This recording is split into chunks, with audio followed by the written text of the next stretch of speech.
ഓം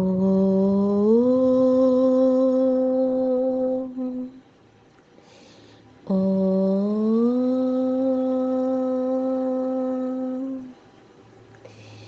ഓം.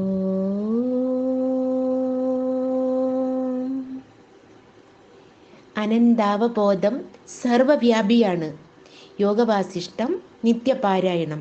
ദിവസം 112. ഭാഗം 3. ഉൽപ്പത്തി പ്രകരണം. പ്രതിഭാസമുപായാദി യദ്യദസ്യ ഹി ചേതസ തത്ത്വത്പ്രകടതാമേതി സൈര്യം സഫലതാമഭി.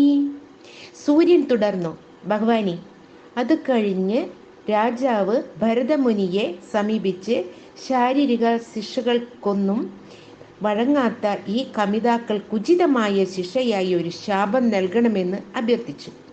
മുനി അവരെ ശപിച്ചു. പക്ഷേ അവർ മുനിയോട് പറഞ്ഞു, കഷ്ടം, നിങ്ങൾക്ക് രണ്ടാൾക്കും ബുദ്ധി അല്പം കുറവുണ്ട് എന്ന് തോന്നുന്നു.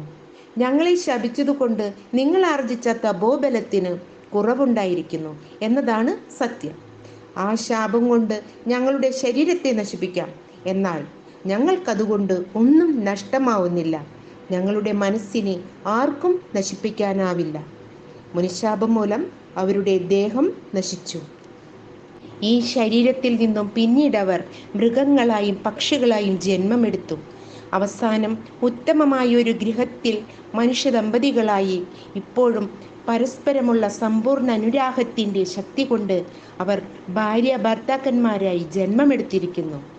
കാട്ടിലെ മരങ്ങൾ പോലും ഇവരുടെ പ്രേമവായ്പ കണ്ട് പ്രചോദിതരായി. മുനിശാപം കൊണ്ട് ഇവരുടെ മനസ്സ് നശിപ്പിക്കാൻ കഴിഞ്ഞില്ല.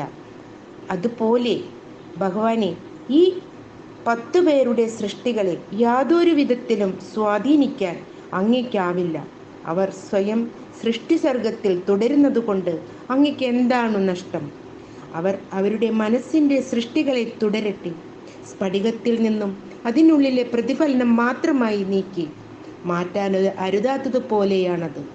ഭഗവാൻ അങ്ങയുടെ ബോധമണ്ഡലത്തിൽ സ്വാഭീഷ്ടമനുസരിച്ച് ഒരു ലോകം സ്വയം സൃഷ്ടിച്ചാലും സത്യത്തിൽ അനന്താവബോധവും മനസ്സും അനന്തമായ ആകാശവുമെല്ലാം ഒരേയൊരു വസ്തുവാണ്.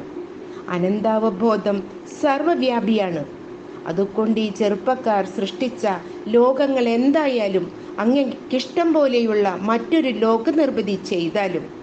ബ്രഹ്മാവ് വസിഷ്ഠനോട് പറഞ്ഞു, അപ്രകാരമുള്ള സൂര്യവചനം കേട്ട് എൻ്റെ സ്വഭാവ പ്രകടനം എന്ന നിലയിൽ ഞാൻ ലോകങ്ങളെ ഉണ്ടാക്കാൻ തുടങ്ങി. ഈ ഉദ്യമത്തിൽ ആദ്യത്തെ പങ്കാളിയാകാൻ ഞാൻ സൂര്യനെ ക്ഷണിച്ചു.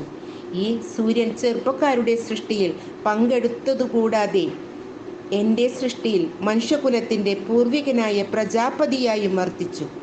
സൂര്യൻ ഈ 2 ജോലികളും ഭംഗിയായി ചെയ്തു. എൻ്റെ ഉദ്ദേശങ്ങൾക്കനുസൃതമായി അദ്ദേഹം ഈ ലോക നിർമ്മിതി നടത്തി. എന്തൊക്കെ ഒരാളുടെ ബോധമണ്ഡലത്തിൽ പ്രത്യക്ഷമാവുന്നതോ അതുണ്ടാവുന്നു, നിലനിൽക്കുന്നു, ഫലപ്രാപ്തിയും ഉണ്ടാവുന്നു. അതാണ് മനസ്സിൻ്റെ ശക്തി. ആ മഹാത്മാവിൻ്റെ പുത്രന്മാർ സുമനഃശക്തി കൊണ്ട് ലോക സൃഷ്ടാക്കളുടെ സ്ഥാനത്തെത്തിയ പോലെ ഞാനും ലോക സൃഷ്ടാവായി. മനസ്സാണ് ഇവിടെ വസ്തുക്കളെ പ്രകടമാക്കുന്നത്. മനസ്സിൽ തന്നെയാണ് ശരീരബോധം ഉണ്ടാവുന്നതും ശരീരമെന്ന കാഴ്ച പ്രകടമാവുന്നതും.